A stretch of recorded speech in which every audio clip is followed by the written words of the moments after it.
Bueno, buenos días y bienvenidos a esta Escuela de Formadores para Ciencias en su presentación para física, la cual estará a cargo de mi persona, Javier Madrañeros, y del profesor Edwin Loaiza. Ambos somos profesores del Departamento de Física de la Universidad del Valle. Y pues en esta ocasión hemos eh, decidido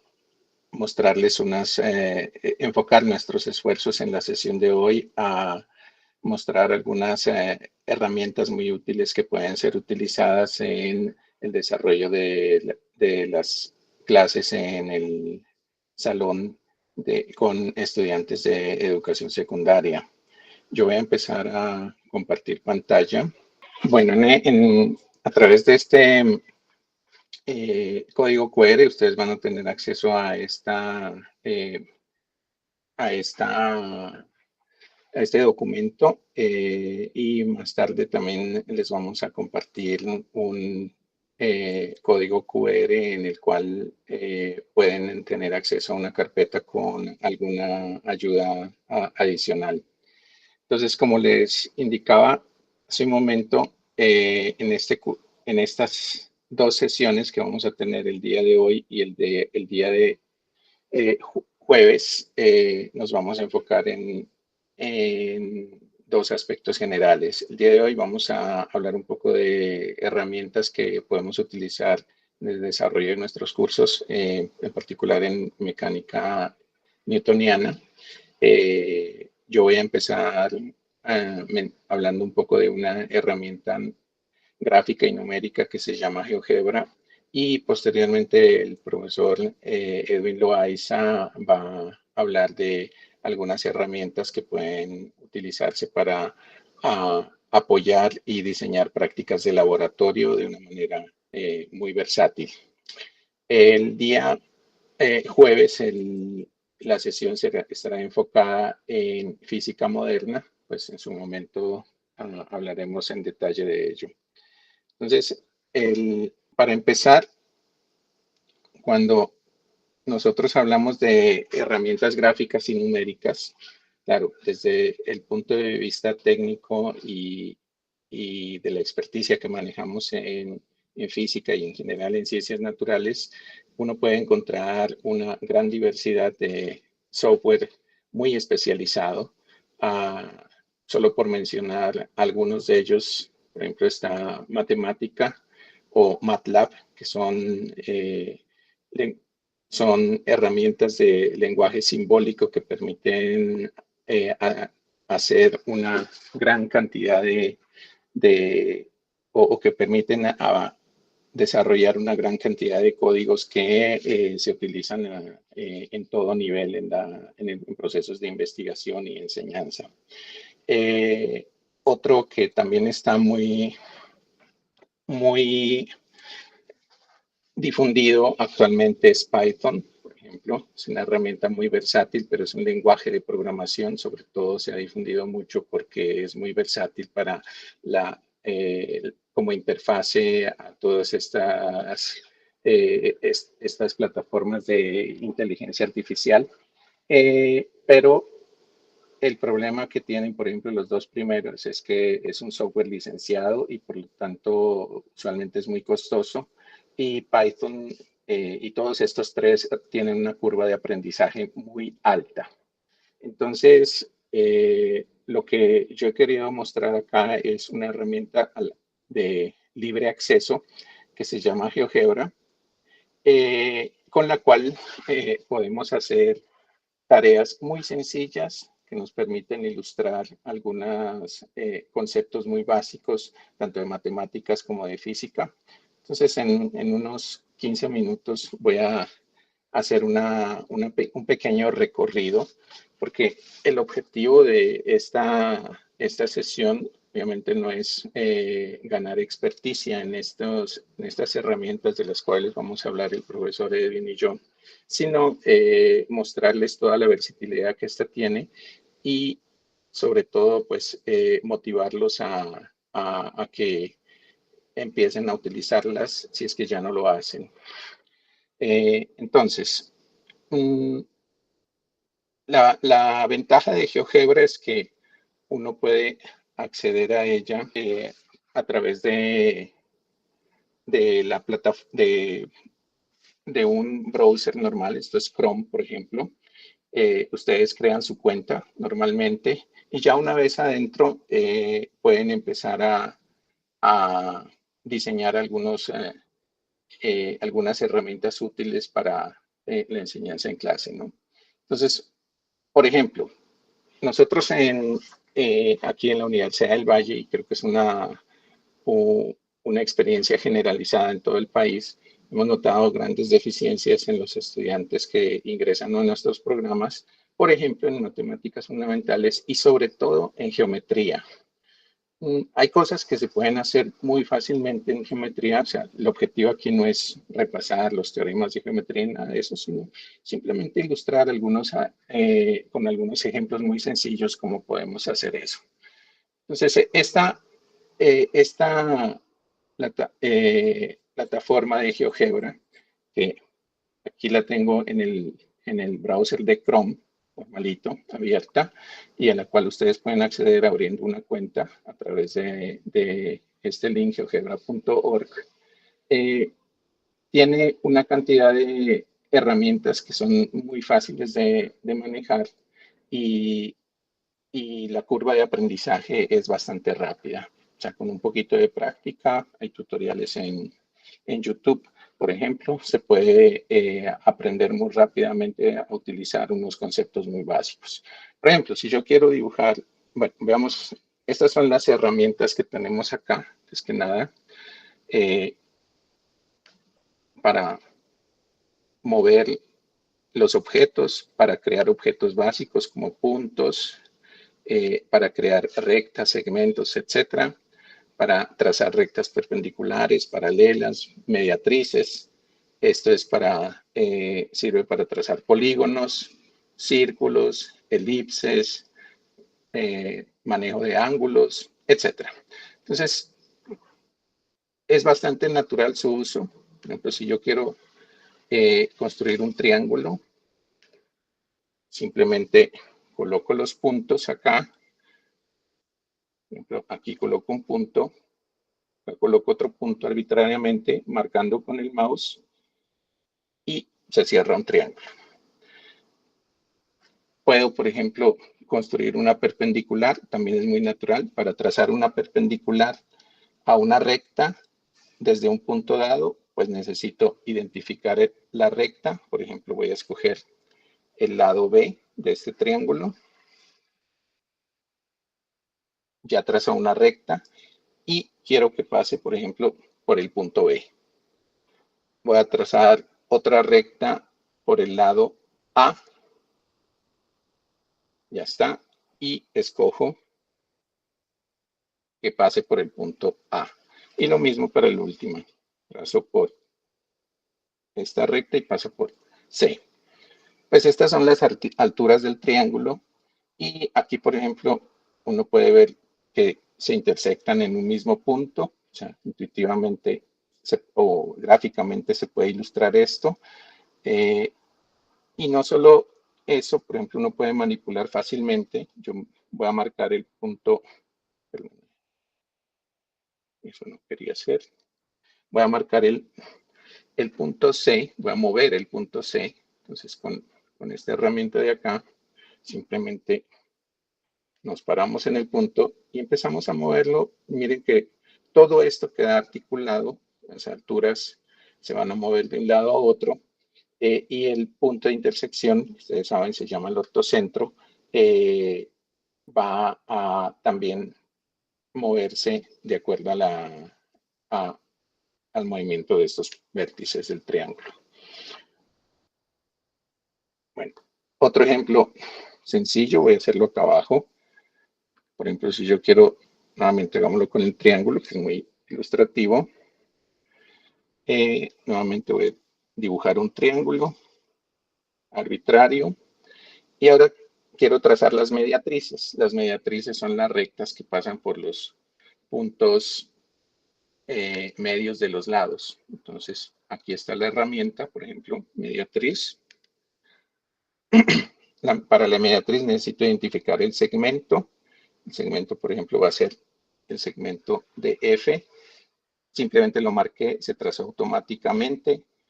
Lo marco ahora el DE. Nuevamente, automáticamente se genera y aquí ya tenemos el punto de intersección de las mediatrices que, si ustedes recuerdan, es el llamado circuncentro, que es el centro del círculo que pasa por los vértices del triángulo. Entonces, aquí yo puedo marcar este punto de intersección circuncentro. Vamos a marcarlo acá con un punto. Quedó marcado con la letra G. Y yo puedo trazar, por ejemplo, el círculo y verificar que en efecto pasa por los tres vértices. Nuevamente podemos jugar un poquito con esto.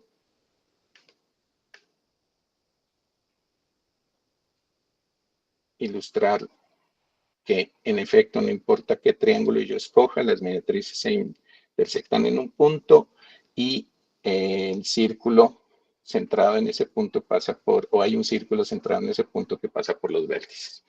Entonces, esto es como una manera muy simple de ilustrar algunos conceptos. Obviamente no son demostraciones, pero les generan una intuición a los estudiantes.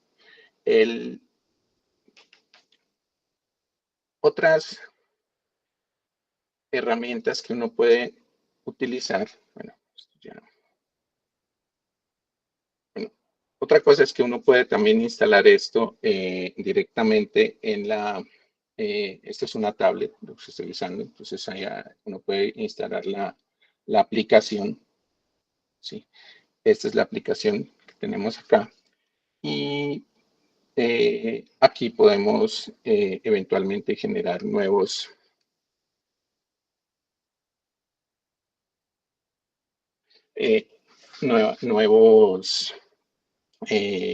applets para ilustrar esto. Ahora, lo anterior era matemáticas. Vamos un poquito a hablar de ilustraciones que podríamos hacer en física. O sea, además de herramientas geométricas, uno también tiene herramientas algebraicas. Por ejemplo, yo puedo definir aquí la ecuación de una parábola. Hablemos de un movimiento parabólico, caída libre, por ejemplo. Entonces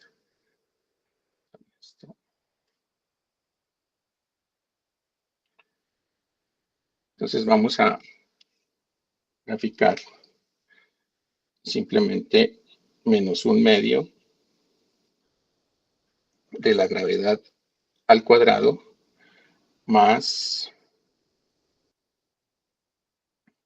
3 veces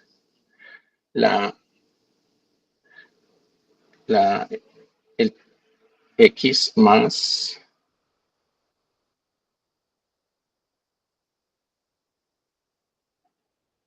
uno. Y aquí ya tengo una parábola que está graficada en esta región. Como ustedes se pueden dar cuenta, vamos a ampliar un poquito esto. Y podemos empezar a jugar un poco con esta ecuación. Se puede, por ejemplo, podríamos, por ejemplo, poner puntos acá. Un punto sobre la parábola, otro punto sobre la parábola, simplemente con el mouse, vamos ubicando, nos lo ponemos. Puedo trazar una recta que une esos dos puntos.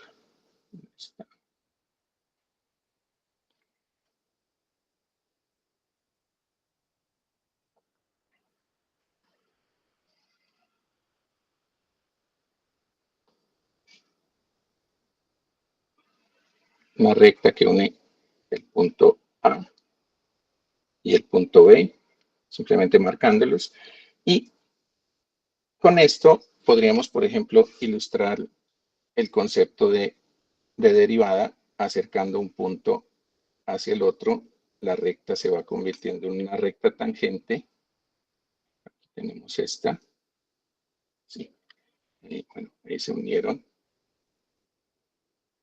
Y vamos generando de una manera muy ilustrativa conceptos que son usualmente muy difíciles de introducir a nivel de secundaria.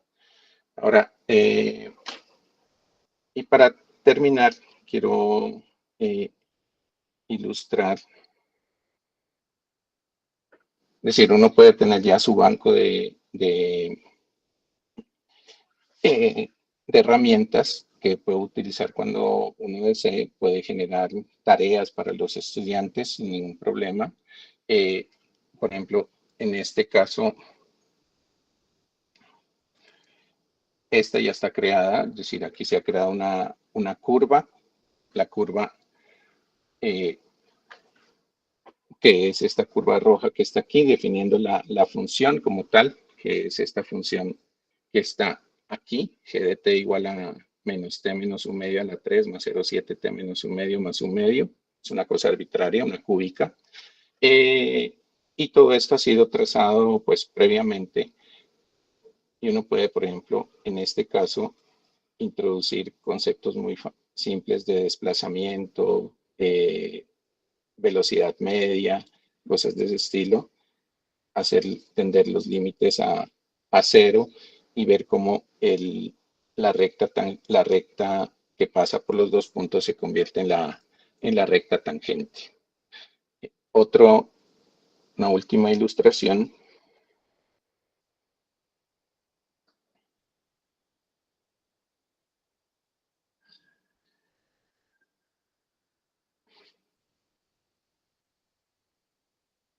Entonces, previamente, aquí yo ya he diseñado o he graficado una elipse. Podemos colocar, por ejemplo, la Tierra en uno de los focos, la Luna sobre la trayectoria de la elipse, el vector posición de la Luna con respecto a la Tierra, este rojo que está aquí, y poner un punto de referencia, digamos, el vector negro que nos ilustra la posición inicial, y con esto podemos nuevamente hacer una ilustración de la dinámica, simplemente moviendo la Luna y mostrando otra vez ese desplazamiento, que cuando ese desplazamiento, que es el vector naranja que está aquí, se tiende a cero, esto se convierte en una recta tangente y esto ilustra, por ejemplo, que la velocidad es tangente a la trayectoria, ¿no? Entonces, son conceptos sin necesidad de de introducir una matemática formal que se pueden ir introduciendo fácilmente en un salón de clases. Con herramientas muy sencillas, esto se puede hacer, por ejemplo, en un celular o en una tablet sin ningún problema. Bueno, esto es lo que básicamente yo quería mostrarles, una pequeña herramienta para herramienta numérica y gráfica. No sé si tengan alguna pregunta breve para antes de dar paso a la segunda parte de esta presentación, que es lo que nos va a mostrar el profesor Edwin Loaiza. Javier, el profesor Jonathan levantó la mano. Sí, profesor Jonathan, cuénteme. No veo manos levantadas, la verdad. Bueno, entonces, Edwin, le cedo la palabra. Bueno, muchas gracias, Javier. Muy buenos días a todos. Muchas gracias, Javier, por la presentación. Bien, entonces, pues, como lo dijo Javier, estamos interesados en mostrarles algunas estrategias que estamos usando en la universidad, pero también, sobre todo, una forma en la que vamos a tratar los datos que podemos recolectar en un laboratorio de movimiento simple. El martes, el jueves pasado, presenté algo sobre el mundo tu laboratorio, y lo que tiene eso como iniciativa es el uso de herramientas tecnológicas de fácil acceso. En primera instancia está nuestro celular, nuestro smartphone, pero también podemos utilizar algunas plataformas de desarrollo como el Arduino o la ESP32 para hacer algunos desarrollos y sobre todo capturar datos que sean datos, digamos, que podamos adquirir de forma directa en la cotidianidad. A veces son resultados de experimentos preparados, pero no necesariamente debe pensar uno en que un experimento debe ser exclusivamente preparado en un laboratorio. Podemos tomar cosas cotidianas. Bueno, primero voy a hacer una exposición muy rápida de las ecuaciones de la cinemática, las fundamentales, sobre todo movimiento con aceleración constante. Luego voy a pasar a presentarles un instrumento desarrollado completamente, diseñado, construido y utilizado en la Universidad del Valle, en el departamento de física. Se llama Cronolab. Pues ahora comento un poco más la intención de hacerlo. Luego voy a mostrarles cómo, con una herramienta de uso libre, gratuita y muy atractiva para los chicos. A mí me parece que cuando la experiencia que tengo es que los jóvenes se interesan mucho y usan su celular para grabar videos, y luego esta herramienta facilita mucho el proceso, ¿no? Porque genera muy buenas expectativas. Por último, voy a presentarles muy rápidamente Firefox. Esta es una aplicación también gratuita desarrollada por un profesor para convertir el celular, nuestro smartphone, en una plataforma de captura de datos. Entonces, recuerden que el punto fundamental aquí va a ser llegar a las ecuaciones fundamentales de la cinemática. En este caso, tenemos que la función posición, la posición en función del tiempo se describe por una ecuación cuadrática. Sabemos, un medio de la aceleración por el tiempo al cuadrado, más la velocidad inicial por el tiempo, más la posición inicial.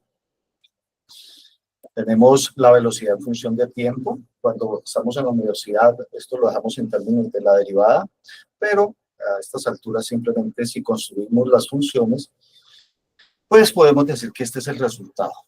Y finalmente, bueno, esto se describe por una recta.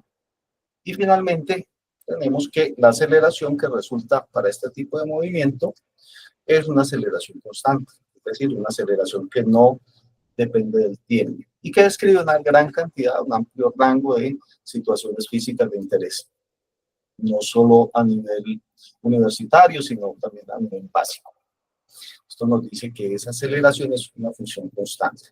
Y finalmente tenemos una relación que no depende del tiempo y que relaciona las velocidades finales, velocidad final, la inicial, la aceleración y la distancia recorrida. Digamos que este es el punto de partida. Vamos a intentar mostrar cómo podemos llegar a estos resultados utilizando la idea de la captura de datos. Bueno, pues les presento este instrumento de medida, se llama Cronolab. Es un instrumento diseñado, construido en la Universidad del Valle, tiene una plataforma de ESP32 que permite la captura de datos. Este instrumento registra, básicamente es un cronómetro que tiene un haz de luz con un fotodetector que permite detectar el paso de objetos. Y lo más importante, su operación se hace a través de una aplicación que se descarga directamente de la Play Store. Entonces, lo interesante, pues podemos hacer la captura de los datos directamente en nuestro celular y compartirlos. Bueno, entonces, importante, funciona con un haz de luz láser y por lo tanto su precisión es bastante alta. ¿Qué ventajas tiene? Es un dispositivo portátil inalámbrico. Primero, tiene una conexión Bluetooth, eso hace que sea muy versátil, no necesitamos conectar cables, a veces eso genera algunos riesgos para el aparato. Se controla a partir de una aplicación de Android, también la aplicación es gratuita. Se utiliza un láser de baja intensidad dispuesto de forma segura, es decir, aquí no vamos a correr el riesgo de que chicos se puedan lastimar. No solamente es un láser de baja intensidad, sino que además está dispuesto en una región donde es muy difícil que pueda generar algún tipo de problema. Tiene una precisión de 1 microsegundo, trabaja con niveles para medir distancias muy pequeñas y por lo tanto también intervalos de tiempo muy pequeños. Es decir, con esto podemos chequear cosas bastante precisas. Cuenta con una batería recargable, se usa un puerto USB convencional de fácil acceso y tiene un buen tiempo de autonomía y el tiempo de carga es relativamente pequeño. Bueno, y podemos detectar el paso de objetos de hasta 1 milímetro. ¿Sí? Esos son los límites. De todos modos, el haz de luz tiene unas ciertas dimensiones y eso es el limitante fundamental para poder disminuir la precisión. Bueno, esto fue desarrollado por el profesor Mandario Colorado, actualmente el jefe del departamento. Por aquí dejo los datos y también dejo el enlace donde ustedes pueden visitar la página donde se da la descripción total del aparato. Pues, vamos a pensar en un primer elemento y es el uso del Chronolab como instrumento para determinar la aceleración de la gravedad. Entonces, en este caso vamos a utilizar un instrumento adicional que es una escalera, de la cual nosotros podemos definir, esto se hace con impresión 3D, una escalera que tiene una distancia entre peldaños fija y que tiene una longitud total bien definida.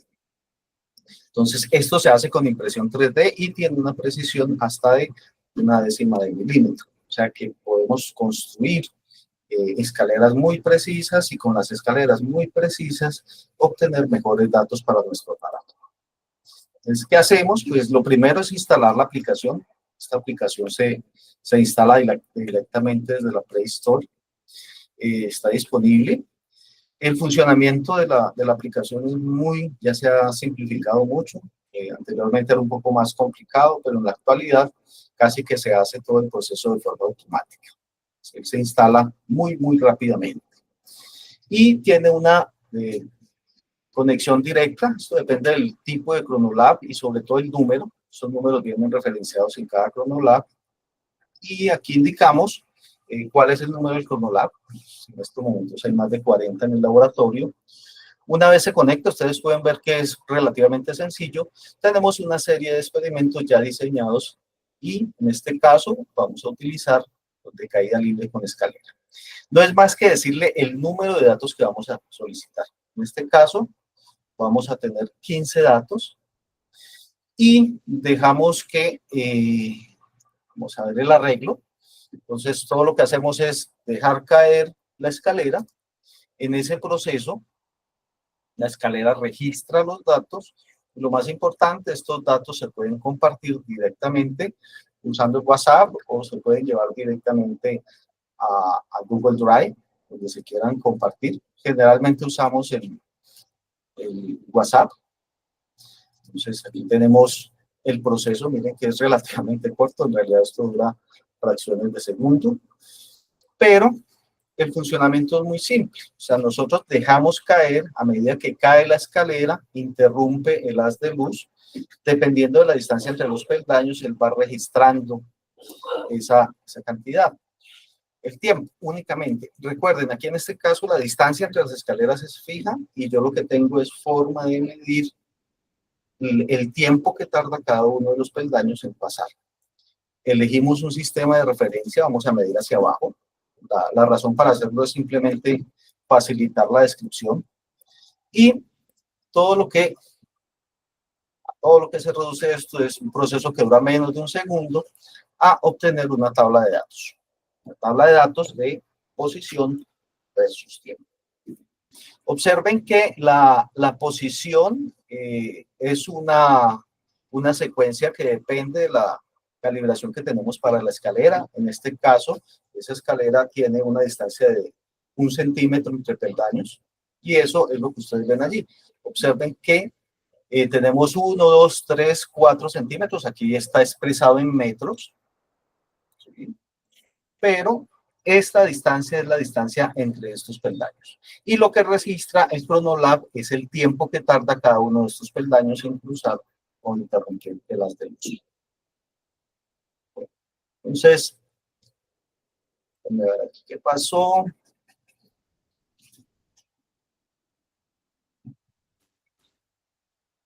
Una vez puestos los datos, podemos utilizar una hoja de cálculo convencional. Aquí voy a recomendar el uso del Google Spreadsheets, que es una herramienta de fácil acceso. Todos los que tenemos una cuenta en Gmail podemos utilizar esas hojas de cálculo de uso muy simple. Además, se aprovecha para hacer la introducción al uso de esas hojas de cálculo. Se puede usar también Excel, ¿no? Pero hay que entender que es importante que los chicos dominen esa herramienta mínimamente para hacer algunos cálculos, mínimamente para hacer unas cuentas, ¿sí? No solamente es física lo que pueden hacer allí, pueden hacer una cantidad. Y creo que dentro de las competencias fundamentales, para lo que uno necesita en muchas cosas de la vida y sobre todo en el trabajo, manejar mínimamente una hoja de cálculo es muy importante. Aquí voy a hacer una breve introducción a eso. Bueno, entonces, ¿cuál es el asunto? Es que podemos obtener la ecuación que ajusta esos datos.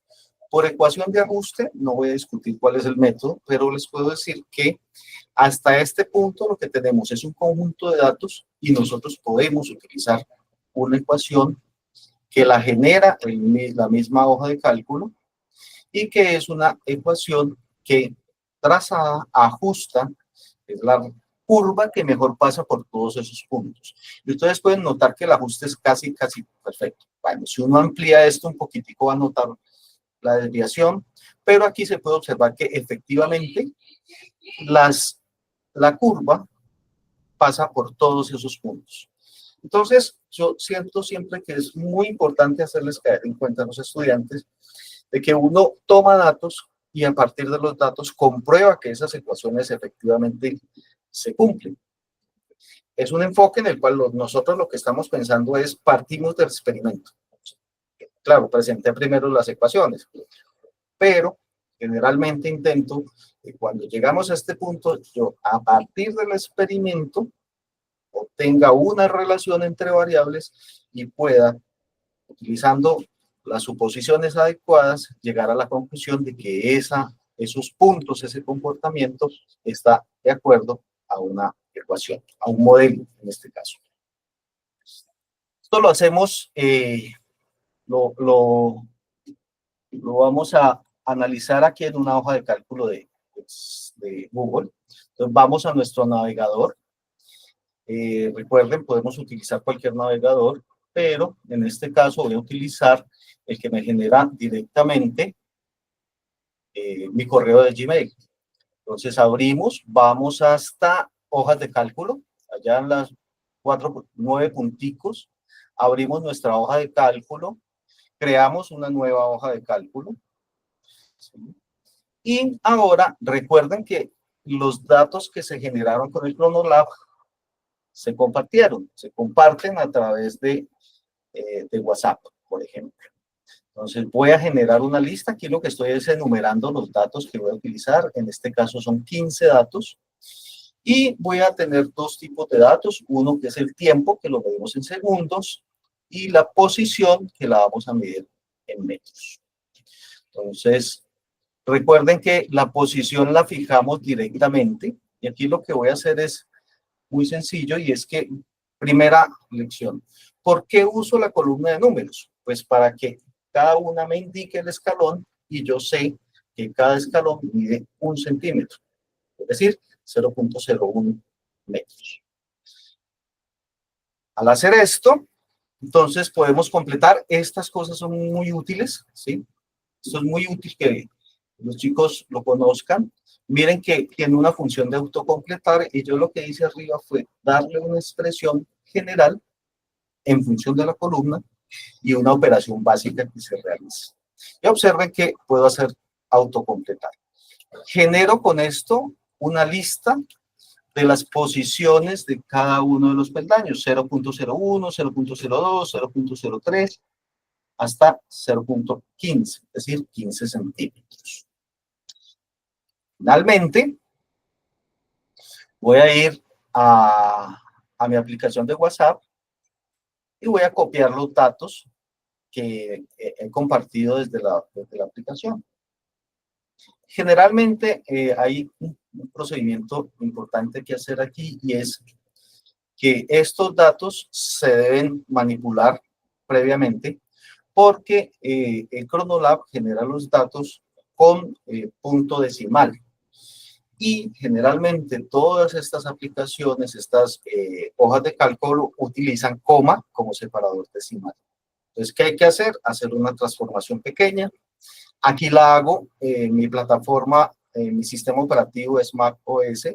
La aplicación que utilizo es TextEdit, pero en Windows se utiliza el clásico bloc de notas, que es un editor de texto. Se puede utilizar cualquier otro editor de texto, pero digamos que ese es el que está disponible en todo equipo Windows. Y simplemente decimos buscar y reemplazar, y reemplazamos comas por puntos. Esto, por trivial que parezca, es una operación importante. Miren que cuando uno trabaja con las hojas de cálculo, a veces le dicen a uno, no, pero él trabaja con puntos, no, pero él trabaja con coma. Eso no es sencillo. Esa configuración por defecto a veces depende de la configuración regional. Es decir, una cosa es aquí, otra cosa en Estados Unidos, otra cosa en Europa. Pero digamos que el estándar es utilizar dentro de estas aplicaciones, disculpen, utilizar la coma como separador de decimal. Hacemos esto, tomamos nuestros datos, los llevamos a nuestra hoja, incluimos el punto 00, esto es importante. Una de las características que tiene el Cronolab es que cuando uno lo libera, él inicia el conteo justo cuando se interrumpe por primera vez el haz de luz. O sea, ¿eso qué significa? Que nuestro sistema de referencia inicia desde cero. Y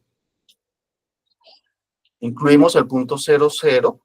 Y aquí viene el proceso que quiero mostrarles. Entonces uno dice, bueno, ya tengo mis datos, ¿cómo trato la gráfica?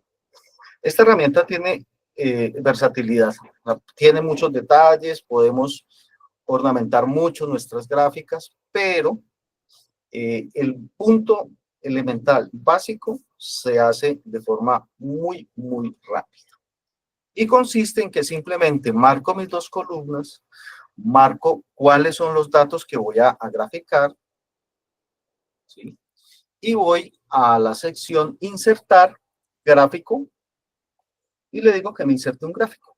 Él automáticamente, observe, genera la curva, ¿sí? Pero la curva de datos, ¿no? Y son los puntos, no está generando la gráfica todavía. Hay que tener cuidado en que este tipo de gráfica que usamos se llama dispersión. Hay rectas o líneas que conectan, pero como de lo que estamos hablando es de datos, son puntos, entonces usamos el tipo de gráfico es dispersión, como lo ven allí.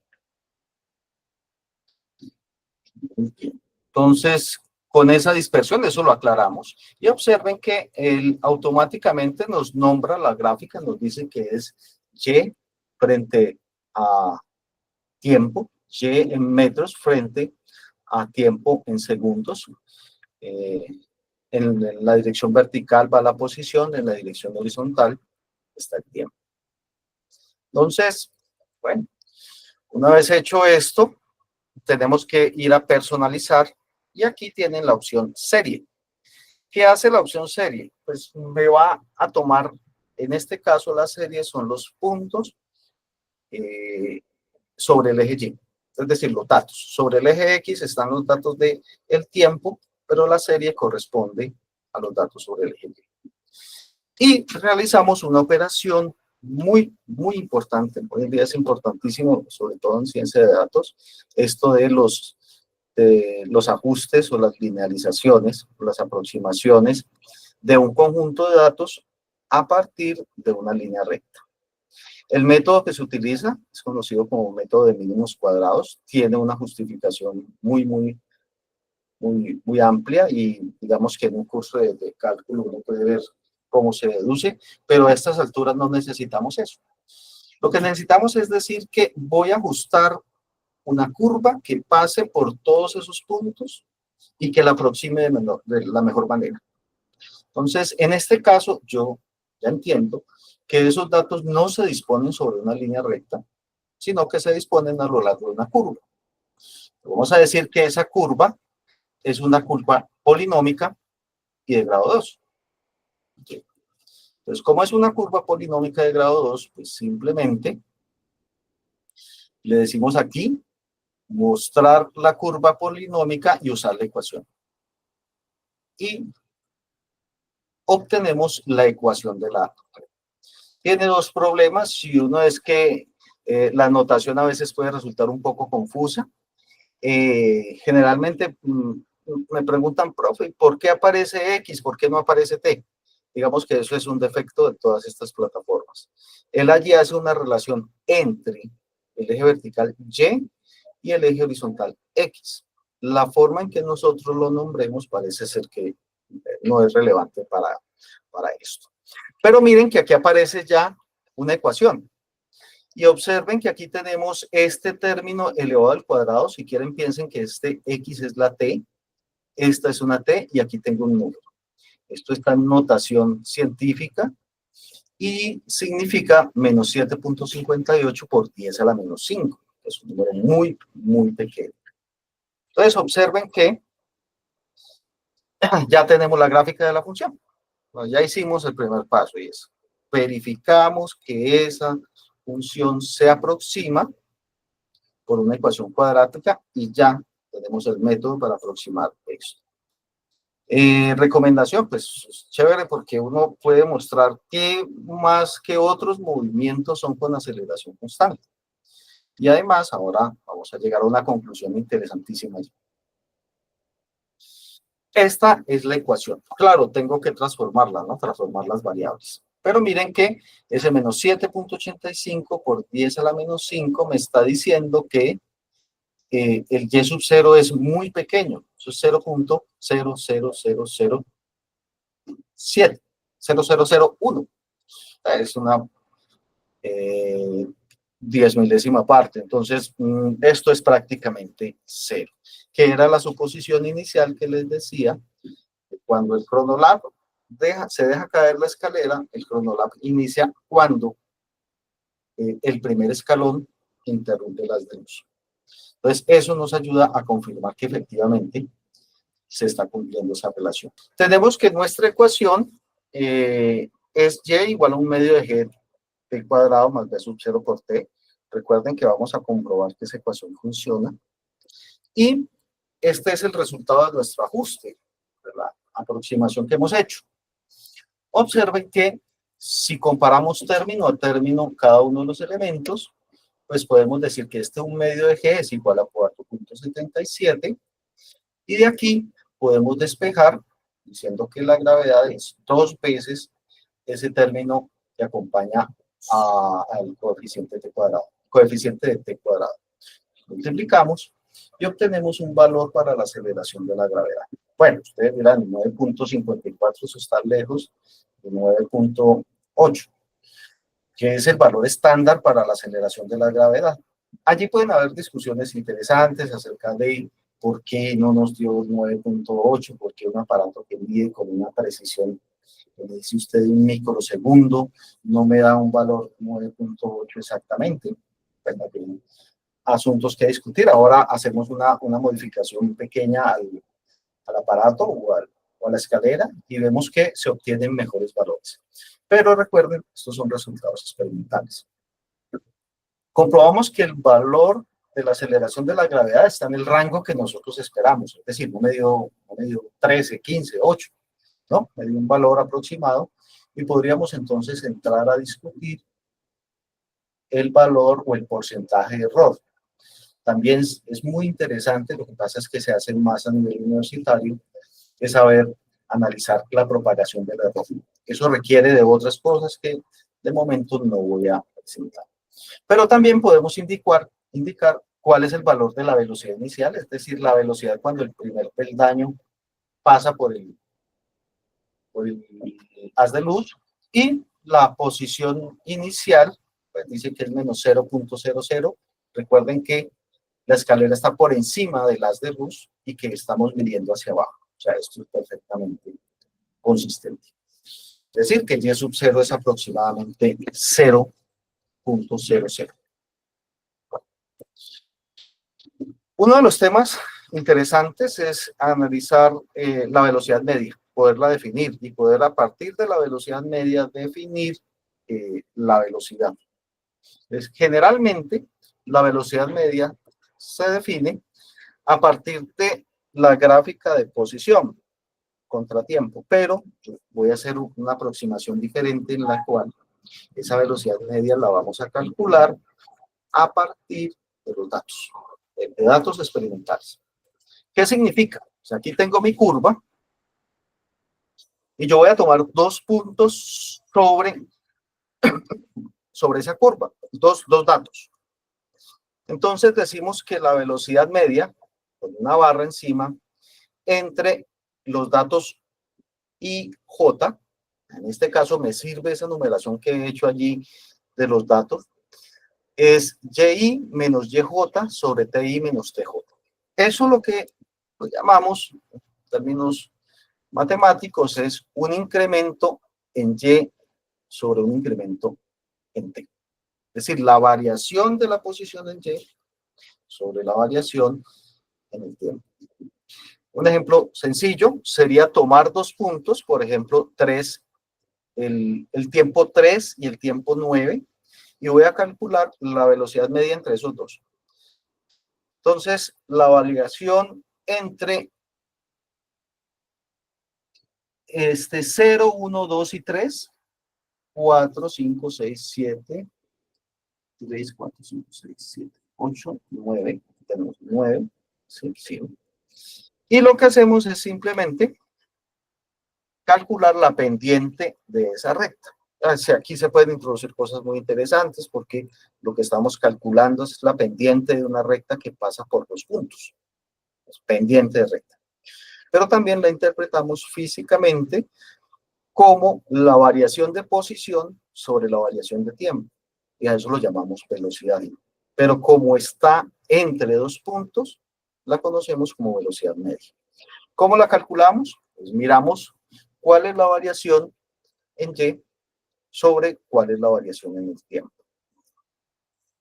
Calculamos este par de cositas, hacemos esta resta, observen que estoy calculando una sola, y tenemos una velocidad media entre el tiempo 3 y el tiempo 9 de aproximadamente 1.7026. Allí estoy usando el número de cifras suficientes, ¿sí?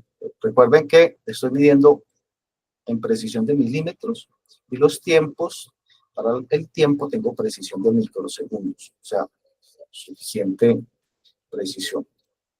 Bueno, entonces, ¿qué sucede en este caso cuando yo digo, bueno, yo tengo mis datos y yo quiero calcular mi velocidad media, pero miren que tengo un límite, tengo un tope? O sea, yo no puedo hacer entre, por ejemplo, 0.0211 y 0.215. ¿Por qué? No tengo datos. Estaría interpolando. Aquí voy a mirar entre 3 y 4, entre esos 2 puntos, cuál es la velocidad media. Miren que el límite me lo está dando el instrumento de medida, el límite me lo está dando el experimento. O sea, yo no puedo irme con mis datos y considerar que hay un punto intermedio entre 3 y 4. Ahora resolvemos ese problema. Entonces, observen que entre 3 y 4 podemos hacer exactamente el cálculo, y esta es la idea que el profesor Javier nos mostró, y es, yo tengo la gráfica, yo puedo calcular la pendiente entre esos dos puntos. Aquí lo que estoy diciendo es, ojo, estamos trabajando con datos y yo no puedo aproximarme indefinidamente. Y eso es lo que conocemos como velocidad media. Esta es la mínima que tenemos. Y observen que efectivamente esta recta tiende a ser muy, muy cercana a la recta tangente. Recuerden, la recta secante toca la curva en 2 puntos. La recta tangente va a tocar la curva en un solo punto. Esa es la noción de derivada. Y es importante, uno no puede hacerlo directamente, mostrarles. Ahora incrementamos el número de peldaños y observamos que efectivamente este procedimiento es muy válido. Bueno, entonces calculamos la velocidad entre 2 puntos. Ahora, ¿por qué he llamado adelantada a esta velocidad? Pues porque he tomado un punto, me adelanto al siguiente o uno más adelante, resto las posiciones y resto los tiempos y hago el cociente entre ellos dos.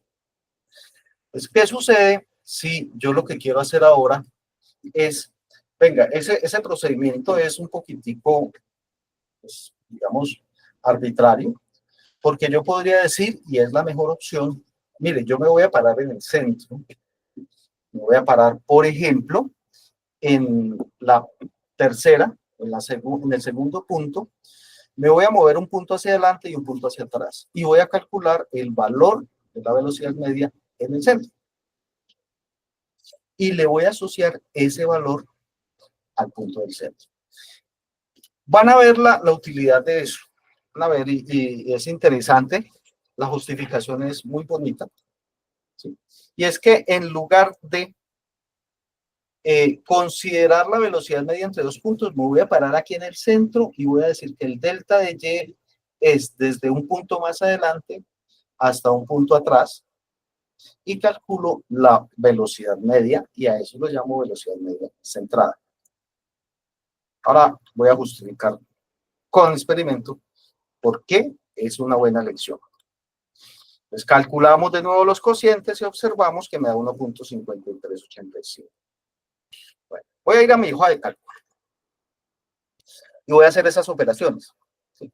Observen que aquí es una oportunidad muy interesante de introducir a los estudiantes al uso de paréntesis, a la construcción de fórmulas, ¿sí? A poder, a partir de columnas que están indexadas, poder construir expresiones a partir de las funciones propias de la hoja de cálculo. Sea Excel, sea Numbers, sea Google Pay, sea OpenOffice, todas tienen esa misma característica. Entonces, lo que vamos a hacer ahora es que quiero construir la velocidad media adelantada en metros por segundo. Entonces, ¿qué voy a hacer? Entonces, observen la operación. Sencilla. Simplemente marcando le digo que es la de adelante menos la de atrás, es decir, la C2, esta es C3, esta es C2, hago la resta entre esas dos. Disculpenme que se me adelantó, listo. Entonces, ajá. Entonces, resto, ¿sí? Y hago el cociente. Observen que estoy restando las Y's adelantada y estoy dividiendo entre las restas de los tiempos. Y bueno, entonces las funciones importantes aquí, esta función de autocompletar. Listo, no tengo que hacer sino una sola operación bien construida. Como les digo, es importante porque aquí el uso de los paréntesis es fundamental. Y es una dificultad. Tengo estudiantes que ya están en segundo o tercer semestre y están construyendo estas funciones, se acercan y me dicen, profe, esto no me dio. Mi experiencia ya me permite mirar y decirle, le falta un paréntesis, le sobra un paréntesis. Hay un paréntesis que no coincide, está poniéndolo donde no es, o una operación que no tiene la prioridad adecuada. Esto enseña esas cosas. Entonces, damos a autocompletar y ya tenemos nuestra tabla. Podemos, bueno, una cosa importante, observen que elimino el último dato porque este dato de aquí, el 15avo, utilizaría el 16avo, pero no tengo elemento 16, dato 16, entonces me quedo hasta el 15avo, porque en el 15avo, perdón, en el 14avo, uso el 15avo menos el 14avo en Y. Entonces, ya tenemos nuestra tabla, ajustamos el número de cifras, esto lo hacemos con estos botoncitos de arriba, aquí ajustamos el número de cifras y corremos. Y ahora voy a hacer la gráfica, entonces voy a seleccionar estas dos columnas y le digo insertar, gráfico, insertamos el gráfico y listo. Tenemos nuestra gráfica de velocidad media, adelantada, y observen que se disponen sobre una línea recta y eso está bien, eso es bonito.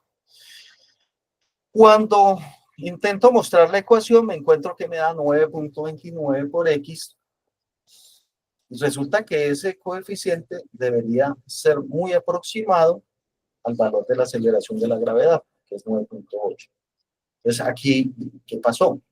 Bueno, pues la recomendación es que en lugar de utilizar esa velocidad media adelantada, o sea, entre 2, es utilizar la velocidad media centrada. ¿Sí?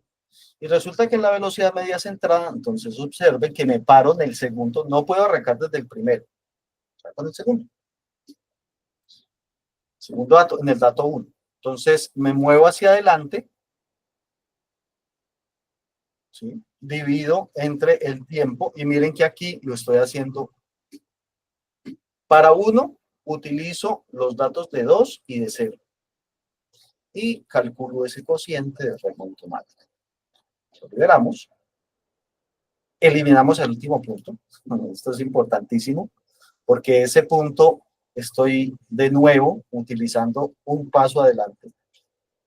Y miren que estoy arrancando, contando un paso atrás. Por eso el número de datos se limita. Trazamos el gráfico y observo. Bueno, me da una recta. ¿Cuál es la diferencia? La diferencia es que cuando hacemos la aproximación, miren la modificación, el ajuste que se ha hecho a la aceleración de la gravedad. 9.62. Sigue siendo muy diferente a la que nosotros esperamos, pero hay una mejor aproximación. La justificación de por qué este método de utilizar la velocidad media centrada funciona mejor que el de la velocidad media adelantada tiene que ver con la propagación del error y sobre todo con el método que se utiliza para hacerlo. El método que se utiliza tiene que ver con algo que son las diferencias finitas. Hay forma de utilizar para calcular ese término, utilizar 2 pasos adelante, 2 pasos atrás, 3 pasos adelante, 3 pasos atrás. Se calcula de mejor forma. Y eso es lo que en el contexto de los métodos numéricos se llama una derivada numérica. La forma más sencilla de calcularla es con 2 puntos. Pero, en este caso, estoy utilizando 2 puntos para asignarle el valor en el centro.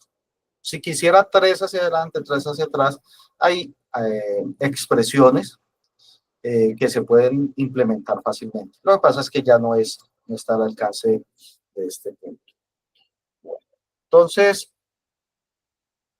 bueno, muy bien. Entonces, ahora, con la velocidad media, recuerden, allí le puse la adelantada, me da un valor de aceleración de 9.29 y con la centrada de 9.62. Entonces, ese subíndice A significa adelantada, subíndice C significa centrada. Recuerden, centrada significa pararme en un punto, mirar la posición anterior, mirar la posición después, hacer el cociente y calcular la velocidad para ese punto.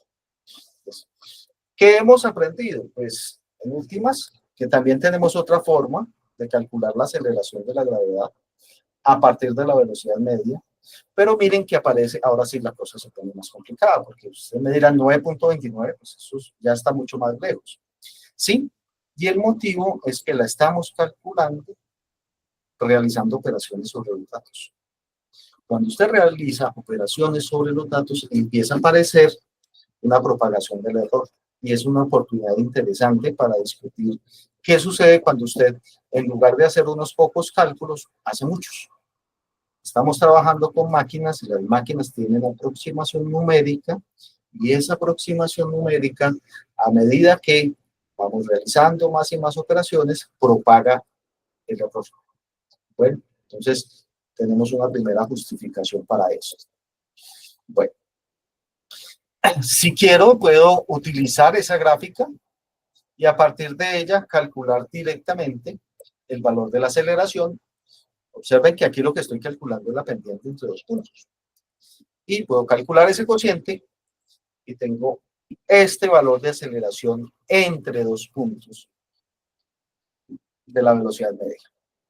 Lo que hace el método de aproximación de ajuste lineal es coger todos esos puntos y trazar la recta que mejor se aproxima a todos esos puntos. En la antigüedad, cuando estaba en el pregrado, lo que hacíamos era sobre un papel milimetrado trazar los puntos y luego coger con una regla y mirar cuál era la recta que mejor se aproximaba. Ya con la llegada de los computadores y con todo esto, pues fue mucho más fácil trazar esa recta y ver que efectivamente lo que nosotros medíamos sobre un papel milimetrado coincide en buena manera con lo que se obtienen a partir de estos métodos. Este método me permite un poco ajustar el valor de la aceleración, porque miren que ahora lo que voy a hacer es calcular la aceleración, pero no voy a utilizar el método de la adelantada, voy a utilizar la centrada. Ajusta mejor, ¿sí? Promedia mejor el valor de la aceleración, y ese es un resultado importante. Entonces, simplemente vengo acá y de nuevo vamos a definir una nueva función para calcular sobre las columnas. Y observen que es tanto como indicarle cuáles son las columnas, cuáles son las expresiones, construir muy bien la ecuación. ¿Sí? Aquí es importantísimo.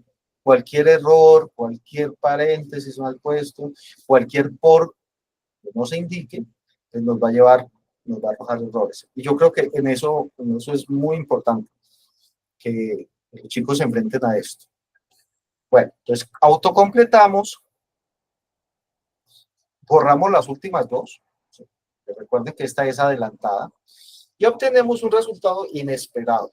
¿Sí? A mí esta es de las cosas que más me preocupa, porque así sea con este, sea con el otro método, con lo que sea, cuando nosotros calculamos el valor de la aceleración a partir de operaciones, es decir, posición versus tiempo, velocidad media versus tiempo de entrada, y luego aceleración media versus tiempo, observamos que esa aceleración no es constante. Y a veces puede distar, lejos de ser una constante. Claro, allí viene la discusión, y es en términos un poco, con una discusión un poco desde la filosofía, es que, ¿por qué? ¿Por qué me está dando, no logro que la aceleración sea constante? Si el fenómeno y la primera gráfica me lo muestra. ¿Sí?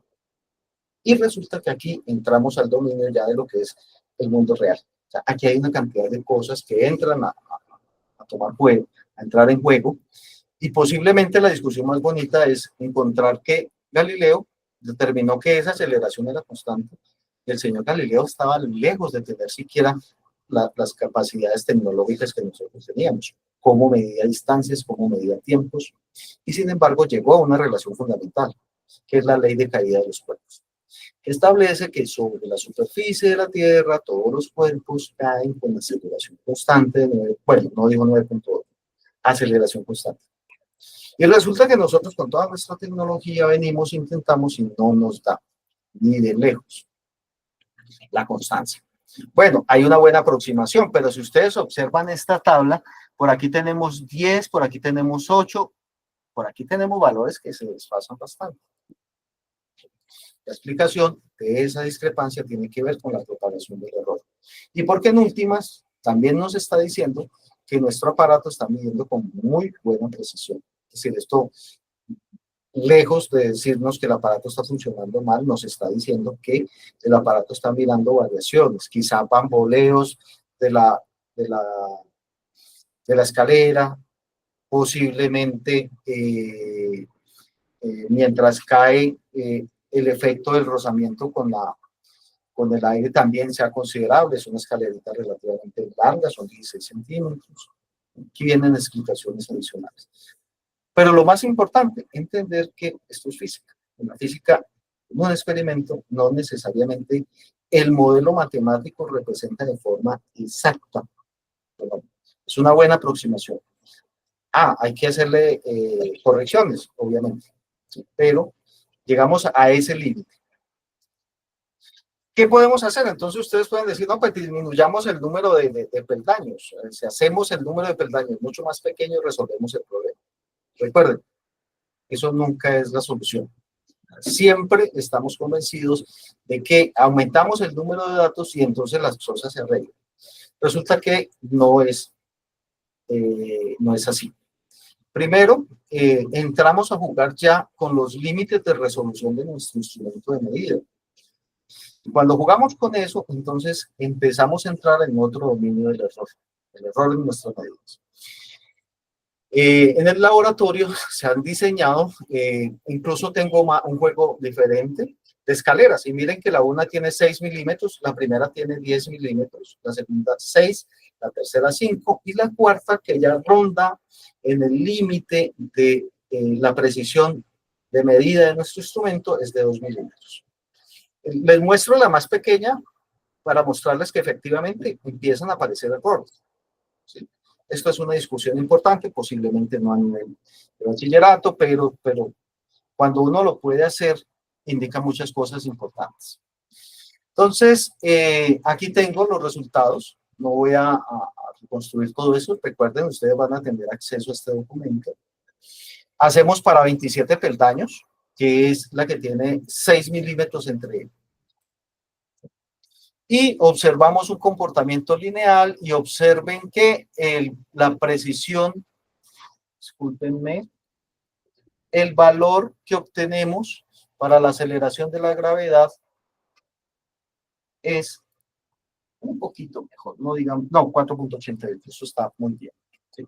Entonces eso me dice que con 6 milímetros entre los peldaños, la cosa mejora. Cuando utilizamos 32 peldaños, es decir, 5 milímetros, el valor de la aceleración de la gravedad, que coincide con este multiplicado por 2, o discúlpenme, 9.86, que esta es la que he considerado importante, 9.86, se acerca mucho más. Y con 81 peldaños, con 84 peldaños, bueno, observamos que posiblemente ya hay una disminución con respecto a precisión. Es decir, estamos tomando como referencia el 9.8. Claro, más datos, pero no pierdan de vista que sí aumento los datos, pero miren el comportamiento por aquí. Ya aquí entra a ser importante el objeto que está cayendo. Y miren el comportamiento de la aceleración, que tiene un comportamiento como oscilatorio. Puede ser interpretado en términos del objeto de estudio. Pero, de nuevo, a mí siempre me gusta mostrar que eso que nosotros medimos y asumimos de entrada, y es que la aceleración es constante, incluso con aparatos un poquito más sofisticados, podemos llegar a probar que no es necesariamente de verdad. Para diferentes valores, diferentes números de peldaños, obtenemos diferentes valores de la aceleración de la gravedad. Es una parte interesante. De hecho, nosotros estamos aquí trabajando en hacer una caracterización de ese cronolab, en la cual no cuento únicamente cuento con el de 10, 9, 8, 7, 6, 5, 4, 3, 2 milímetros entre los peldaños. Estamos haciendo una caracterización para determinar si es un método adecuado de determinación de la aceleración de la gravedad. Pero eso implica otras cosas. Pues miren que estamos ideando el experimento y ponerlo dentro de una campana de vacío para ver si en condiciones de vacío el experimento nos funciona igual, si hay mejoras en la aceleración de la gravedad. Bueno, por más sencillo que considero uno el experimento de caída libre, en el año 2014, 2016, ya se nos fue la fecha, en Estados Unidos se estableció que se debe incluir dentro de los experimentos a nivel de college, se debe incluir un experimento de caída libre para determinar la aceleración de la gravedad. Y esto tiene una trascendencia muy amplia, ¿no? Esto no es meramente un capricho, esto tiene también sus aplicaciones. Bueno, incluso da para cosas. Miren que aquí até un globo a la parte superior y puse la escalera en el cronolab. Bueno, esto no dura nada, ¿no? Me tocó disminuir el número de puntos. hay que ser cuidadoso, ¿sí? No, estas no son las condiciones de un laboratorio, esto es en mi casa. Y los datos me arrojan una cosa muy interesante. Miren que este sistemita así puesto, yo esperaba en principio que la aceleración o la relación entre la posición y el tiempo no fuera cuadrática, me resultó cuadrática, con buena aproximación cuadrática. Y esto lo que me dio fue un movimiento con aceleración constante, o bueno, con aceleración, con posición en función del tiempo de relación cuadrática, y con buena resolución. Ese R que ustedes ven aquí en la parte superior me indica que la correlación entre los datos está muy bien. Entonces tenemos esta curva. Claro, ya hemos disminuido el valor de la aceleración. ¿Qué sucede? Pues que esto, cuando pongo un globo encima, ya entra a interactuar con el medio, con el rozamiento con el aire, y entonces yo esperaría una función diferente. En realidad sí lo es, pero desafortunadamente la escalarita es muy, muy pesada. Muy pesada, entonces hay un fenómeno aquí que no se alcanza a observar. Voy a usar un globo más grande. ¿Sí? Toca más grande para soltarlo y observar que efectivamente se disminuye la función o la relación entre posición y tiempo no es cuadrática. Ese es un resultado bonito, es un resultado importante. Esta práctica la tenemos casi que lista para presentarla. Lo que pasa es que entregarles globos a los muchachos y para que si están en la universidad, ellos siguen siendo chicos, entonces me imagino yo el alboroto. Pero es importante también enfrentarlos a problemas más de contexto real. ¿Sí? Y yo les aseguro que el muchacho viene y juega con el globo, bueno, terminarán haciendo otras cosas, pero finalmente pueden identificar un fenómeno importante, es que allí se puede identificar cómo hay contribución del rozamiento con el aire. Pues este es el resultado. Bueno, entonces aquí calculé más o menos lo mismo, las mismas cosas, para calcular la velocidad media entre dos puntos y la aceleración media. Observen que aquí no lo hice con el de 84, pero aquí ya también un poco más juntas. La noción de velocidad instantánea empieza a ser más efectiva. O velocidad instantánea a partir de datos. Si yo tengo la función, yo la derivo, y hallo la velocidad instantánea de forma analítica. Pero si pensamos en que, digamos, en términos muy, muy, muy generales, yo no tengo esa función, yo no sé cuál es esa función, entonces yo tengo que hacer derivada numérica, calcular esas pendientes de forma numérica. Y la aceleración, pues miren, no nos dio constante, para sorpresa, pero digamos que la promedio y me da un valor aproximado. Bueno, entonces, esta es la ecuación que me describe ese movimiento y puedo hallar la aceleración de caída del cuerpo.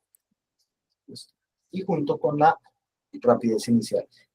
No puedo contrastar los valores, necesitaría otro arreglo experimental, este es muy preliminar, pero observamos que hay una disminución de la aceleración con la que cae el cuerpo. Con la garantía de que estamos encontrando que todavía sigue siendo una función cuadrática.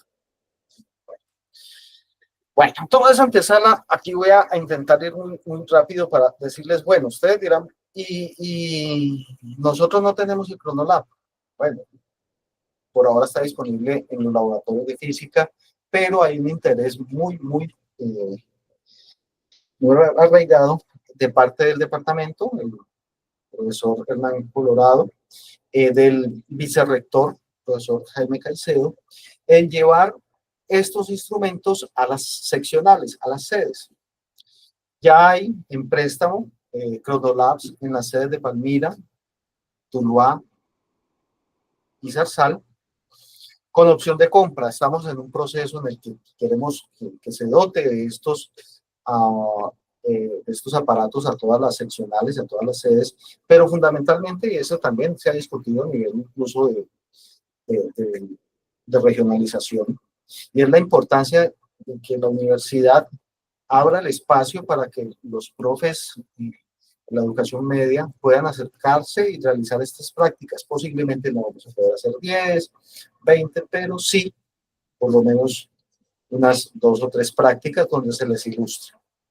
También queda una cosa muy importante que no es de descartar, y es que construir el CronoLab o un aparato que haga las mismas medidas, o sea, de forma particular, posiblemente no conectándolo a nuestro celular, no con esa interfase, no con ese detalle, muy prototipado, es muy posible y es realizable, porque esa es fundamentalmente la importancia de estas plataformas de desarrollo. El prototipado es sencillo. Cuando les digo sencillo es casi que jugar con un Lego. Ese es otro nivel, de lograr una de esas cosas. Pero digamos que no disponemos del CronoLab, entonces vamos a usar una herramienta libre que es el Tracker. Tracker es un software de análisis de video y herramienta de modelamiento. Es libre, de fácil acceso, se puede instalar en cualquier computador, pero lo más importante, también tiene una versión online. ¿Sí? Entonces entran a su navegador, busquen Tracker OSP, ese OSP significa Open Source Physics, y ustedes van a encontrar que pueden instalarlo en casi que cualquier aparato, pero también tiene una versión online. O sea, si usted no tiene un computador bueno, lo puede incluso desde su celular, con limitaciones, pues por pantalla, pero usted tiene una versión completamente funcional de Tracker en su navegador. Entonces, instalarlo es muy sencillo, simplemente descargar, instale y listo. O sea, no tiene. Si quiere, aquí hay una documentación, desafortunadamente es una documentación en inglés. Yo tengo algunos videos en mi canal de YouTube donde he ido dejando pequeños tutoriales. Sin embargo, no está adaptado al nivel de mis estudiantes en la universidad, pero creo que no va a ser difícil a partir de lo que vengo trabajando aquí, generar un conjunto de videos tutoriales en español. Los hay, no es que yo soy el único, la cantidad de gente que puede ilustrarles y aprender el uso. Sí, además, experiencia personal, a los chicos les encanta cuando van y hacen el video y toman los datos y suben y trabajan, y muchos se sorprenden gratamente. Bueno, cargamos yo lo tengo instalado, ¿no? Yo voy a usar la versión de escritorio. El Tracker tiene una propiedad muy importante, y es que debemos primero grabar un video. Claro, aquí el gran problema es las condiciones en las cuales grabamos el video. Generalmente, 3 recomendaciones. Una, la estabilidad. Debe ser, ojalá, sobre un trípode. Si no, uno improvisa una mesa y algunas cosas allí, libro sobre libro sobre libro, pero el video debe ser estable. Segundo, la iluminación. Pues como el problema de la iluminación es un problema muy, muy serio, ¿sí? Necesita unos luces, y aún con luces esta cosa se complica. Lo mejor es siempre intentar grabar al aire libre. Al aire libre, si uno graba al aire libre, la iluminación que viene es suficientemente clara y nos puede ayudar muchísimo. Y tercero, pues claro, tiene que ver con el aparatico que utilicemos. Hoy en día es muy fácil porque los celulares de gama media tienen posibilidad de grabar entre 30 y 60 frames por segundo. Es decir, esa es la velocidad de grabación. 60 frames por segundo significa 60 fotos en un segundo. 30 frames por segundo, 30 fotos. Pero también hay celulares que pueden grabar a 120, a 256, y hay cámaras ultra rápidas que graban en el orden de 8.000, 10.000 fotogramas por segundo. Entonces, no necesitamos ir por allá. Cerquita, con las de 30 y 60 logramos muy buenas cosas. Y eso implica, pues, el aparato, la para capturar los videos, pero también a veces, como esto es un software no comercial, pues no está muy optimizado y a veces se nos pega, si el computador en el que trabajamos está un poco viejito, pues toca recurrir a la versión en línea. Entonces, grabamos el video, lo cargamos, aquí ya es un proceso de buscar, ¿sí? Voy a coger un video como este, lo cargo, y observen que aquí he tenido cuidado en grabar este video. Pues, primero sobre una superficie escalada de 1 metro. He procurado buen contraste del objeto que se va a mover y he procurado que el fondo sea un fondo más o menos homogéneo. Lo primero que hacemos, y aquí es muy importante, aunque no lo he hecho, es definir el sistema de referencia. Es decir, aprender qué es un sistema de referencia. Y que este movimiento se va a hacer a lo largo de una línea recta. Pues tenemos un movimiento a lo largo de una línea recta. Claro, aquí, entre los detalles, observen que me toca ajustar la dirección. Me toca ajustar la dirección porque cuadrar el nivel de la cámara a veces no es sencillo, incluso usando trípode, pero bueno, tenemos la dirección, es la dirección de movimiento. Y realizamos la ejecución. O sea, primero el sistema de referencia. Observen una cosa, dos conceptos importantes. ¿Cómo medimos distancia y cómo medimos tiempo? Distancia, necesitamos una vara de calibración. Por eso es que ustedes observan que ese riel que está allí tiene una distancia de 1 metro o cualquier otra forma de referencia. Es 1 metro y ya tengo la distancia. Esa se la introduzco yo, ¿no? 1 metro. Y segundo, observen que en los ajustes del video me dicen que ese video está grabado a 59.94 frames por segundo. ¿Eso qué significa? Ese es nuestro cronómetro. Lo que hace Tracker es identificar en qué frame nos encontramos, y eso me da tiempo, y detecta el punto al que yo voy a rastrear, dónde está dentro de mi pantalla. Pues con eso logra obtener datos de posición en mi sistema de referencia y tiempo en el número del fotograma. Y esa es la forma, digamos, global de cómo lo hace. Bueno, entonces una vez hecho esto, el proceso es bien entretenido. Marcamos un objeto que vamos a seguir, a eso se le llama una trayectoria, en este caso una masa puntual. Puedo utilizar 2, 3 masas. Y vamos a rastrear.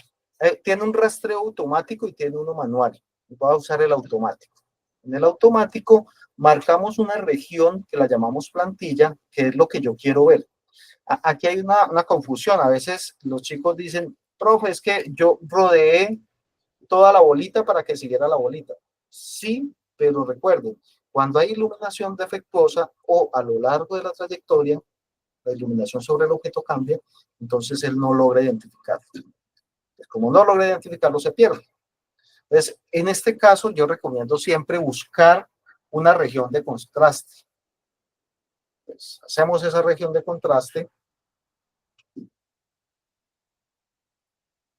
y observen que él automáticamente está haciendo un rastreo. Esto se hizo a velocidad, ¿no? Se aumentó la velocidad.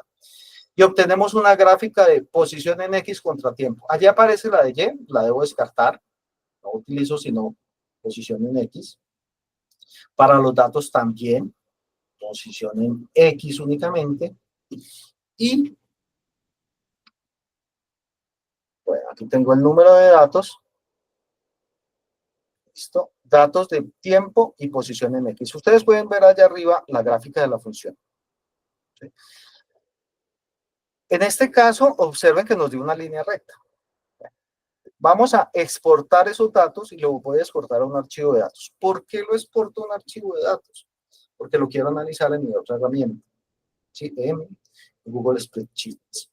¿Sí? Entonces lo exporto, esto me genera un archivo de texto. ¿Sí? Lo guardo y ya tengo exportado mi archivo de texto.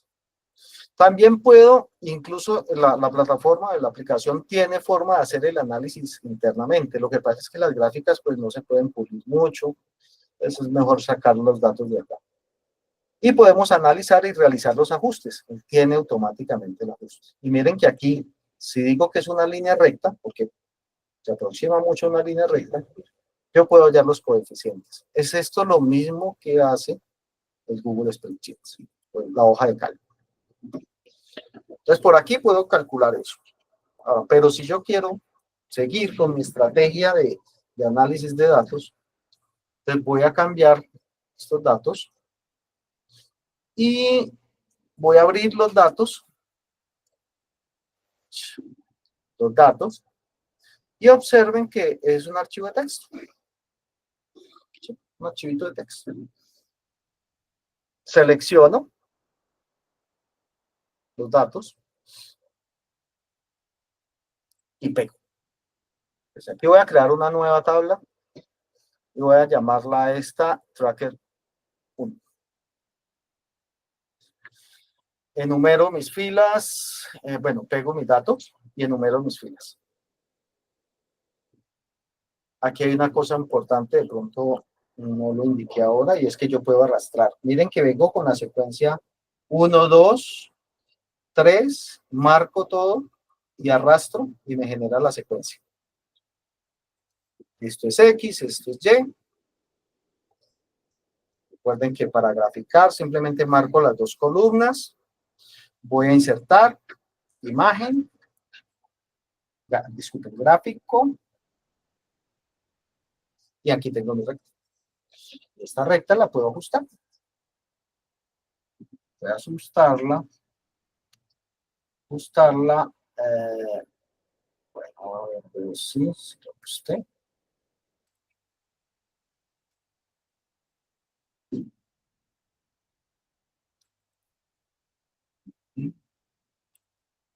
Bueno, voy a ajustar.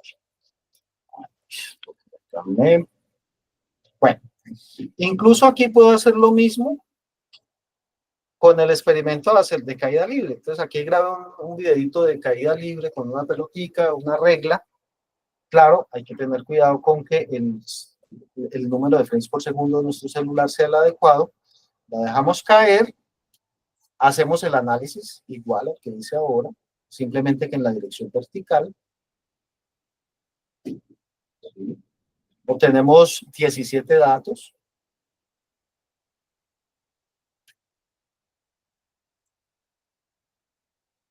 Y cuando los trazamos, obtenemos de nuevo un comportamiento parabólico y sobre todo un valor mejor que el de la aceleración de la gravedad que tuvimos con el programa. Bueno, pueden haber varias explicaciones con respecto a eso, pero la fundamental, creo que la más importante, es la forma del objeto. En el Chronolab estamos usando una escalera. Aquí estoy utilizando una bola y la bola es sólida. Pues eso nos puede ayudar considerablemente. Puedo calcular la velocidad, también velocidad media, aquí es centrada, y obtener una relación entre esas variables. Entonces podemos verificarlo. Miren que estamos utilizando el tracker. Pero eso sí, en lo que quiero ahondar o enfatizar estamos usando una herramienta libre. Una herramienta que una vez los estudiantes la conozcan, lo usen, no es solamente para el laboratorio. Estas hojas de cálculo sirven para una cantidad de cosas y en muchos contextos el saber utilizar una hoja de cálculo es muy útil en términos laborales. ¿Sí? A los chicos acá cuando les enseño a hacer cosas ya mucho más complicadas y referenciar tablas, esos están felices después. No, eso a veces hasta se pagan cursos por aprender a hacer esas cosas. Pero aquí se puede introducir, no de forma completa, pero preliminarmente, la idea del uso de estas tablas. Bueno, y creo que ya se me acabó el tiempo. Me queda una última herramienta. Yo no sé, Javier, ¿qué dices? Si para la próxima introduzco el Firefox, que es ya una herramienta muy importante porque vamos a usar directamente los sensores de nuestro celular para capturar datos. Posiblemente nos sirva para capturar datos de posición, si lo utilizamos en modo cámara, datos de posición contratiempo, si utilizamos el cronómetro de sonido, pero la herramienta fundamental que tenemos es un acelerómetro incluido dentro del aparato, un acelerómetro y un giróscopo. Sí, dos sensores importantísimos porque cuando nosotros giramos el celular, automáticamente la pantalla se voltea también. Nosotros lo giramos y eso hace que esos dos instrumentos que son cotidianos en un celular, casi que cualquiera lo tiene, permita que convertamos nuestro celular en un dispositivo de captura de datos.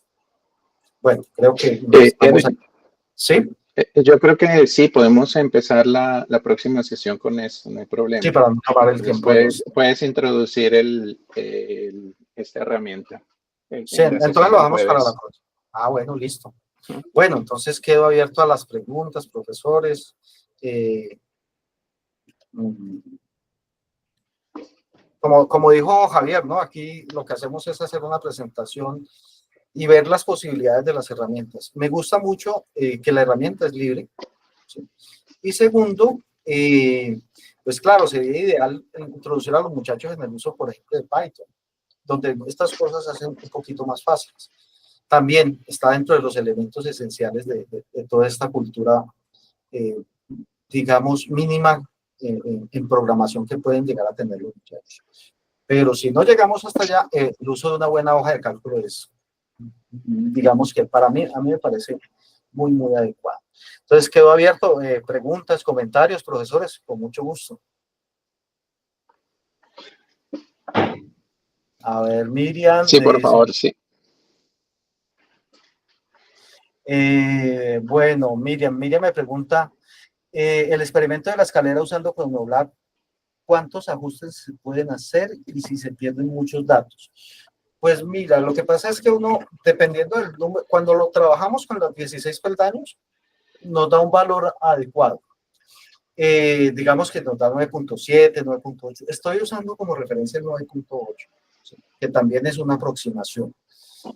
Una vez calibrado para, digamos, la región en la que nosotros estamos, puede ser que estemos mucho más cerca de lo que creemos. Generalmente la secuencia me muestra que el aparato es suficientemente preciso, su resolución es lo suficientemente buena como para detectar el paso de 84 peldaños en una escalera de 16 centímetros, con una precisión de 0.2 milímetros. Recuerden que él mide tiempos en microsegundos, pero tenemos el límite inferior en distancias de 1 milímetro, que es el tamaño de las de luz. ¿Sí? Entonces, digamos que aquí en este caso no hay pérdida de datos, pero de nuevo entramos en la región en la cual cuando usted comienza a procesar los datos, comienza a acumular errores de redondeo, entonces yo pienso que aquí es el asunto a tener en cuenta. ¿Alguna otra pregunta, profesores? Profe, no, buenos días. Muy buenos días, Jonathan. Más que pregunta, un comentario. Pues primero, felicitarlo por su presentación, realmente fue muy clara. Gracias. Me llamó, digamos que la atención cómo proceden en esa parte experimental y de pronto, inclusive, cómo incluir un espacio para la discusión, precisamente porque en lo que tú muestras, digamos de que no se llega a ese valor ideal del valor numérico de la gravedad, pero por lo mismo, por la parte experimental, ¿no? Porque como a veces se desprecia tantos elementos, se desprecia la fricción con el aire, o la masa de la cuerda, o la forma del objeto, y a veces el estudiante, digamos que idealiza eso, pero digamos que la manera experimental, digamos de que es algo muy bonito, como ver eso así, ¿no? El detalle en tiempo real, como real, que es lo que a veces decimos lo real con lo realístico. Entonces pienso que es un muy buen ejemplo para llegar a ese tipo de discusiones con el estudiante, ¿no? Que vean Sí. más que la física algo numérico, es esa parte crítica de lo que sucede. Entonces, digamos que me pareció muy valiosa esa experiencia. Y lo otro, profe, este video se nos comparte, me Sí, gustaría, profesor. al principio me falló el internet, entonces de pronto no escuché el principio del otro moderador. Sí, sí, sí, profe, este ya es con el profesor Benítez, él será quien lo comparte, pero sí queda disponible. También quedan ustedes allí con mis datos en caso de que quieran contactarme y yo pueda ofrecerles alguna colaboración. De pronto, pues, no, con un poquitico de restricción de tiempo, pero con mucho cariño, pues, querer compartir esto, ojalá los chicos lo usaran. Y hay un apunte adicional, profe, y es que a mí siempre me parece importante destacar algo que es una parte del contenido histórico, y es hacerles caer en cuenta a los chicos cómo hizo Galileo para llegar a ese resultado. ¿Sí? A veces indagan cómo medía tiempo Galileo. ¿Sí? ¿Cuál era el instrumento de medida? Relojes no había. Y a forma de chiste les digo, y el celular no lo conceptuaba, no le había llegado el iPhone. ¿Sí? Entonces, ¿cómo en la ciencia se generan ese tipo de conocimientos que de forma efectiva idealizaciones? Pero en la ciencia llegamos a ese tipo de modelos que son perfectamente ideales y que necesariamente eso no implica que no nos sirvan.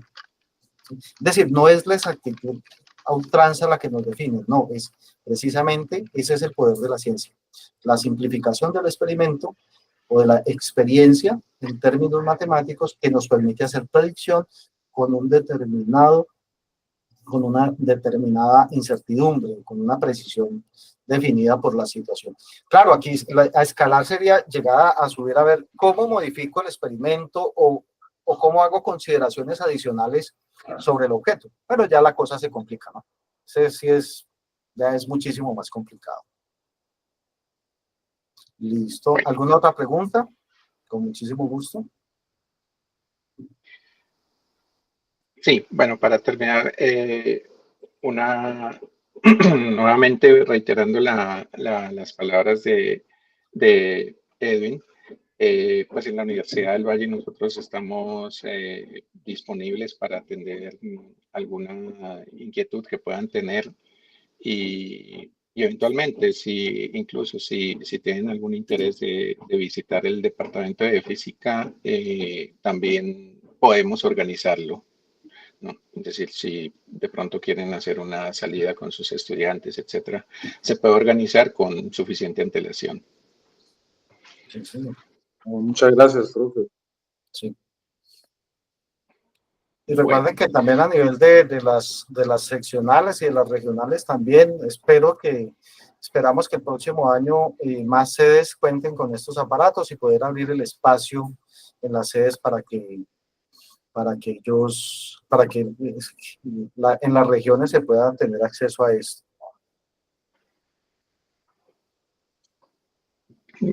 Miriam, ¿sí? Pues, revisa un poco, Miriam, y verás que era una forma muy artesanal de medirlo con cierta precisión. Sí, pero sí, el reloj ya estaba inventado. bueno, entonces yo creo Con que esto, podemos proceder a cerrar la sesión, ¿cierto?